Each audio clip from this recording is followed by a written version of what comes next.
বিসমিল্লাহির রহমানির রহিম। আসসালামু আলাইকুম। জনতা রান্নাঘর থেকে সবাইকে জানাচ্ছি শুভেচ্ছা। আশা করি সবাই ভালো আছেন।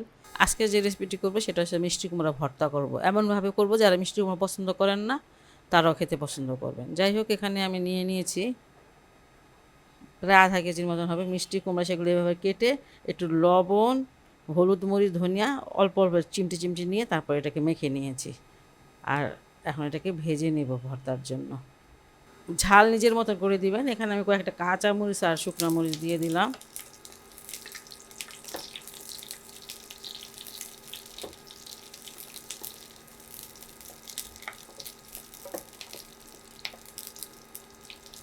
শুকনা কাঁচামরিচটা যখন দেবেন একটুখানি ভেঙে দেবেন, না হলে কাঁচামরিচটা একটু ফুটে।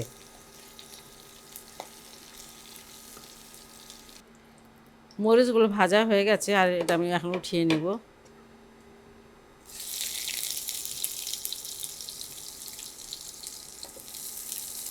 এখানে মোট 4টা পেঁয়াজ আমি কেটেছি, ছোটো পেঁয়াজ তো, দেশি পেঁয়াজ।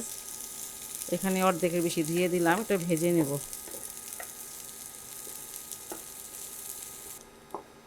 পেঁয়াজটা ভাজা হয়ে গেছে, এটাকে আমি একটা সাইড করে রাখতেছি। আর এখানে কটা চিংড়ি মাছ দিয়ে দিলাম, অল্পই দিলাম, যার কারণ মাছের যে দাম, আর একটু মাছটা দিলে এটা টেস্টটা পুরোপুরি অন্যরকম হয়ে যায়, খেতে অনেক ভালো লাগে। আর মিষ্টি কুমড়াটা আপনাদেরকে আমি একটু বলে দেবো কী ধরনের মিষ্টি কুমড়াটা নেবেন আপনারা। সব মিষ্টি কুমড়া দিয়ে কিন্তু ভর্তা ভাজি ভালো লাগে না কিন্তু।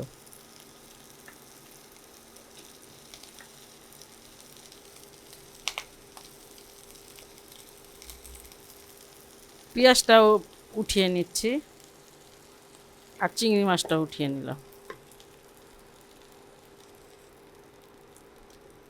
এখানে মিষ্টি কুমড়োগুলো দিয়ে দিচ্ছি।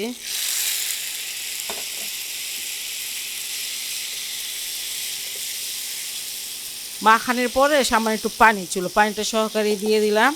আর এটা এখন আমি ঢেকে দেবো। আমি ঢেকে তারপর উঠিয়ে তারপর মানে ঢাকনাটা একটু উঠিয়ে তারপর মানে উল্টিয়ে দিব যাতে পুড়ে না যায়, ঠিক আছে। আমি মিষ্টি কুমড়াগুলোকে উল্টিয়ে পাল্টিয়ে নরম করে ভেজে নিয়েছি, দেখেন যেমন করলে যে নরম হয়ে যায়। আর কুমড়োটা যখন নেবেন একটু মিষ্টি থাকে আর আঠালো মিষ্টি কুমড়াটা, পুরটা যেন মোটা হয় তাহলে কিন্তু আঠালো হয় এবং মিষ্টি হয়। অনেকে পাতলা পাতলা পুর কিন্তু মানে ফ্যাতা মিষ্টিও না, পাঞ্ছা, আর খেতে ভালো লাগে না। আচ্ছা, এটা আমার ভাজা হয়ে গেছে, আমি এখন ভর্তাটা বানিয়ে নেব একটু ঠান্ডা হলে পরে। ভর্তাটা এখন বানিয়ে নিব। কেউ যদি শুধু শুকনো মরিচ দিয়ে করতে চান সেটাও করতে পারবেন, কাঁচা মরিচ দিয়ে শুধু করতে চান সেটাও করতে পারবেন, সম্পূর্ণ আপনাদের ইচ্ছা। ভাজার সময় আমি কিন্তু মিষ্টি কুমড়াতে লবণ দিয়েছি, সেই জন্য অল্প দিলাম, যদি লাগে পরে অবশ্যই দিব।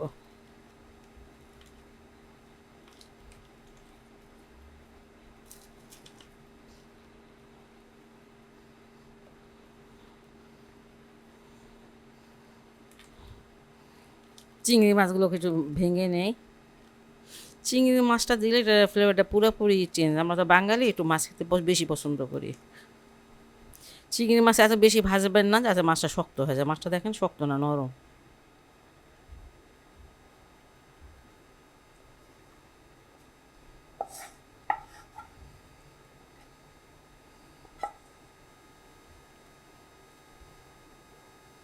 এখনও গরম আছে।